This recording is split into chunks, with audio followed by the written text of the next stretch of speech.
मेरे YouTube channel math solution में आपका स्वागत है। यदि आपने अभी तक चैनल को सब्सक्राइब नहीं किया है तो प्लीज़ चैनल को सब्सक्राइब कर बेल आइकन का बटन जरूर प्रेस कर लें, जिससे कि गणित के किसी भी प्रश्न पर बनने वाली वीडियो अपलोड होते ही नोटिफिकेशन के द्वारा आप तक शीघ्र पहुंच जाए। प्रश्न संख्या 5 है। कक्षा 9 में आपने पढ़ा है अध्याय 9 उदाहरण 3 में कि किसी त्रिभुज की एक माध्यिका उसे बराबर क्षेत्रफलों वाले दो त्रिभुजों में विभाजित करती है। उस त्रिभुज ABC के लिए इस परिणाम का सत्यापन कीजिए जिसके शीर्ष दिए हैं 4,6, 3,2 और 5,2। तो हमें यह सत्यापन करना है कि अगर हम इस त्रिभुज में एक माध्यिका खींचेंगे तो वह माध्यिका त्रिभुज को दो बराबर क्षेत्रफल वाले त्रिभुजों में बांट देगी। तो हम शीर्ष A से एक माध्यिका माना खींच लेते हैं। तो निर्देशांक ज्यामिति के आधार पर अब हम ये सिद्ध करेंगे कि माध्यिका जो है ये बिंदु D मध्य बिंदु है। माध्यिका संपूर्ण त्रिभुज को दो बराबर क्षेत्रफलों वाले त्रिभुज में, यानी इस त्रिभुज का क्षेत्रफल और इस त्रिभुज का क्षेत्रफल बराबर है, हमने यह दिखाना है। तो हम D के निर्देशांक निकाल सकते हैं क्योंकि B और C का मध्य बिंदु D है। तो सर्वप्रथम हम D के निर्देशांक ही निकालेंगे, तब जाके हम उन दोनों त्रिभुजों का क्षेत्रफल प्राप्त कर पाएंगे। तो D के निर्देशांक, D मध्य बिंदु है, तो एक बार formula x1 plus x2 upon 2 y1 plus y2 upon 2 हम नोट कर लेंगे। फिर उसके बाद हम देखेंगे कि D B और C का मध्य बिंदु है, तो B और C के x और y निर्देशांक क्या हैं। 3 धन 5 x में है 3 और 5, तो 3 धन 5 बटे 2, ऋण 2 धन 2, तो ऋण 2 और धन 2 बटे 2। तो आपको ये निर्देशांक मिले 5 3 है 8 बटे 2 4, कॉमा यहाँ ऋण 2 धन 2 0 बटे 2 0। तो D के निर्देशांक हमें मिल चुके हैं 0 4, 0। तो अब हम त्रिभुज ABD का क्षेत्रफल निकालेंगे एक बार, फिर एक बार त्रिभुज ACD का क्षेत्रफल। त्रिभुज ABD का क्षेत्रफल एक बार फॉर्मूला लिख लेते हैं, x y ऋण y धन x y ऋण y धन x y ऋण y।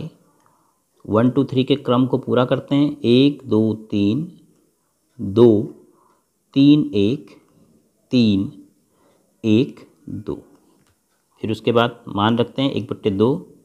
अब ABD अगर आप एक सीध में लिख लेंगे तो आपको आसानी होगी। अगर आप ऐसे देख सकते हैं, अब D के निर्देशांक यहाँ पर लिख दीजिए 4,0। आप ऐसे भी देख सकते हैं, देखो एक क्रम लेंगे आप ABD इस प्रकार से। तो सबसे पहले ABD 4 3 4। अगर आपको ऐसे दिक्कत होती है तो एक सीध में लिख लीजिए 4 3 4। आपने x निर्देशांकों को लिख लिया। अब कोष्टक में आप y निर्देशांकों को घटाएंगे, तो 4 कौन था, इस बिंदु का था, तो अगला बिंदु B है, तो ऋण 2 में से 0 को घटाना है, तो ऋण 2 ऋण 0। फिर 3 कौन है, ये है, तो अब इससे अगला D है, तो इसके 0 में से ऋण 6 को घटाना है, तो 0 ऋण 6, तो 2 बार ऋण आया तो धन 6 हो गया। फिर ये 4 कौन है, ये है, तो इसके बाद अगला बिंदु ये है। इसलिए मैंने पहले आपको बोला था कि क्रम ऐसे लेंगे।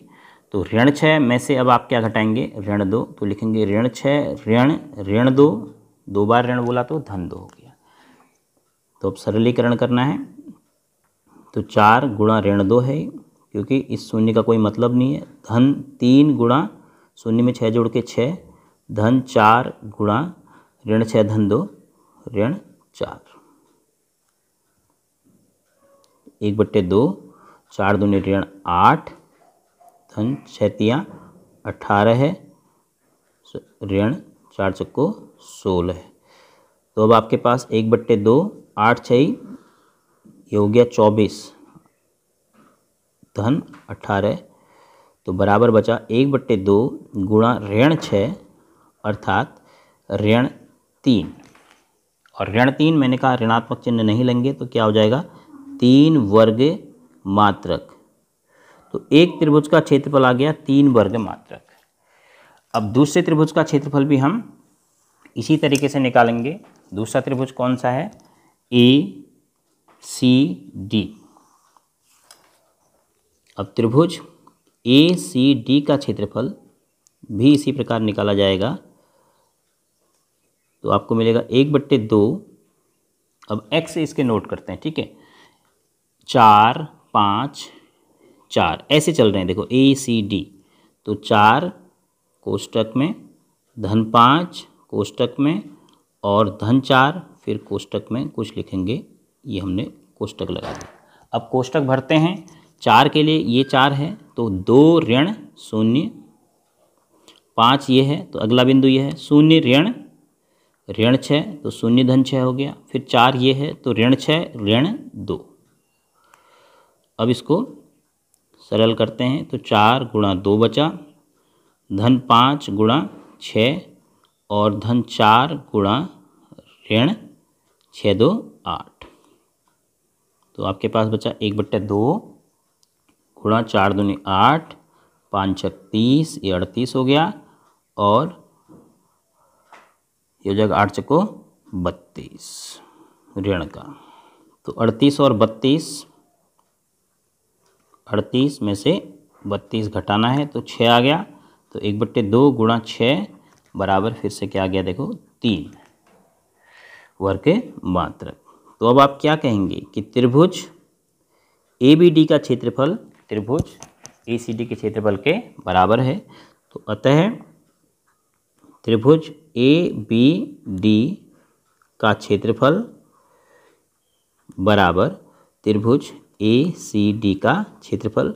और यही आपको सिद्ध करना था कि माध्यिका त्रिभुज को बराबर 2 त्रिभुजों में बांटती है, अर्थात बराबर क्षेत्रफल वाले 2 त्रिभुजों में बांटती है। तो इस प्रकार हम इसको निर्देशांक ज्यामिति की मदद से सिद्ध कर सकते हैं।